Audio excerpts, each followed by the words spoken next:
Bangladesh cricket বোর্ডের মাস্তানি রংবাজির দিন কি ফুরলো তাহলে? ইনফ্যাক্ট ক্রিকেট বোর্ডের এই কমিটির মেয়াদ ফুরনোর গানটাও শোনা যাচ্ছে কি তাহলে? বাংলাদেশ সরকারের নতুন ক্রীড়া প্রতিমন্ত্রী হিসাবে আমিনুল হক দায়িত্ব নেবার পর ক্রিকেট বোর্ডের কমিটির শেষের শুরুটাও হয়ে গেল কি তাহলে? 7ই অক্টোবর 2025, 25শে জানুয়ারি 2026 এবং আজকে 17ই ফেব্রুয়ারি 2026, এই তিনটা দিন। প্রথম দিন ছিল ক্রিকেট বোর্ডের নির্বাচনের পরবর্তী দিন, দ্বিতীয় দিনটা ছিল বাংলাদেশ যখন বিশ্বকাপ খেলতে পারল না টি-20 তারপরের দিন, এবং আজকের দিনটা নতুন ক্রীড়া প্রতিমন্ত্রী হিসেবে আমিনুল হকের দায়িত্ব নেবার দিন। ভিন্ন ভিন্ন এই 3 দিন আমিনুল হক যেই কথাগুলো বলেছেন মিডিয়ার সামনে, তাতে করে কিন্তু এই ক্রিকেট বোর্ডের শঙ্কিত হবার যথেষ্ট কারণ রয়েছে।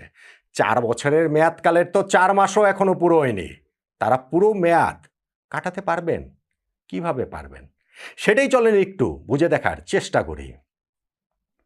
ভীষণ প্রশ্নবিদ্ধ একটা নির্বাচনের মাধ্যমে ক্রিকেট বোর্ডের এই কমিটি দায়িত্ব নিয়েছিল, যেখানটাতে কুইক টি-20 ইনিংস খেলতে এসে কিসের মোহে কিসের লোভে পড়ে আমিনুল ইসলাম বুলবুল ভাই টেস্ট ইনিংস খেলার শুরু করে দিলেন। পূর্ণমেয়াদে বিসিবির প্রেসিডেন্ট হয়ে গেলেন এবং সেই প্রশ্নবিদ্ধ নির্বাচনের মাধ্যমে।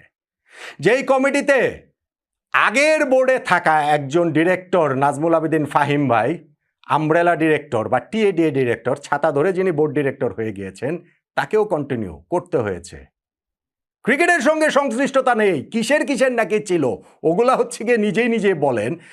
মূলত যার পরিচয় গায়ক, সেই আসিফ আকবরও বোর্ড পরিচালক হয়ে যান ক্রিকেটে। আর এরপরে ওই পাড়ার রংবাজদের মতোই, রকের রংবাজদের মতোই যা তা করে বেড়ান।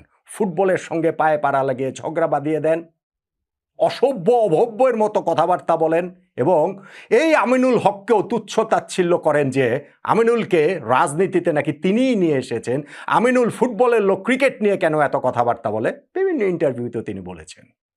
এখন সেই আমিনুল হককে তো আর ফুটবলের লোক না, এখন বোধহয় তার কথা বলার একটু রাইট তৈরি হয়েছে, যেহেতু ক্রীড়া প্রতিমন্ত্রী তিনি হয়েছেন।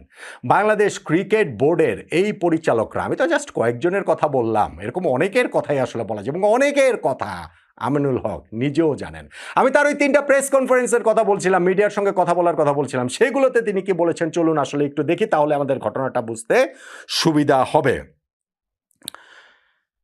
প্রথমটা 7ই অক্টোবর, বাংলাদেশ ক্রিকেট বোর্ডের সেই নির্বাচনের পর, যেইখানে আমিনুল হক বলেছিলেন যে প্রতিক্রিয়া, নির্বাচনের প্রতিক্রিয়া বিসিবির। তারপরে তিনি বলেছিলেন আসিফ মাহমুদ ডেকে নিয়ে ভোটারদের হুমকি দিয়েছেন, অভিযোগ আমিনুল হকের। প্রথম আলো, দৈনিক প্রথম আলো হেডলাইন করেছে, এখনও সেই জিনিসটা প্রথম আলোতে রয়েছে। সেখানটাতে আমিনুল হক বলছেন বিসিবি নির্বাচন নিয়ে প্রধান উদ্বেগ হলো সরকারি হস্তক্ষেপ এবং ক্রীড়া উপদেষ্টার সরাসরি হস্তক্ষেপ। তার হস্তক্ষেপের প্রতিটি ঘটনার প্রমাণ রয়েছে।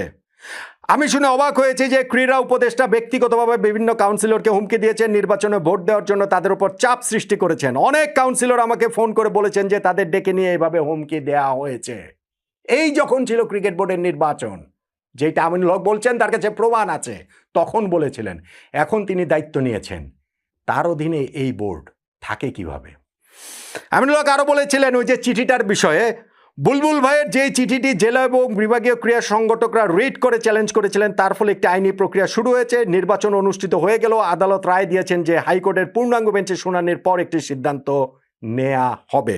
এর অর্থ হলো যদি হাইকোর্ট চিঠিটিকে অবৈধ ঘোষণা করে, তাহলে ইতিমধ্যে নির্বাচিত সদস্যদের থাকা সত্ত্বেও পুরো নির্বাচন ব্যবস্থাও বাতিল হয়ে যেতে পারে। অর্থাৎ ক্রিকেট বোর্ড ওই যে নির্বাচন করেছেই মানে 4 বছর টিকে থাকবে তা নয়, আইন আদালতের মাধ্যমে এটা বাতিল হয়ে যাওয়ার এভরি পসিবিলিটিস রয়েছে। আমিনুল হক নিজে স্বয়ং সেটা বলেছিলেন।